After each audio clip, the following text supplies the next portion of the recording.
আসসালামু আলাইকুম। কেমন আছেন সবাই? আশা করি সবাই অনেক ভালো আছেন। আমি এখন আছি কিন্তু দেখতেই পাচ্ছেন জমির ভিতরে। পরন্ত বিকেল বেলায় আমি দাঁড়িয়ে আছি, দেখেন এই পাশে খালি জমি আর জমি, জমি আর জমি। আমাদের গ্রামের লোকজনের কিন্তু একটা স্বভাব অনেকটাই ভালো।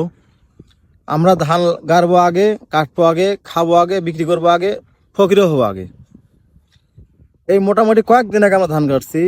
লোকজনের মনে করেন যে বিছানার ছাড়া এখনো উঠে নাই, কিন্তু এই যে দেখতে পাচ্ছেন এদিকে পুরা চোরার জমি সব মনে করেন যে জাবার দিয়ে দিছি।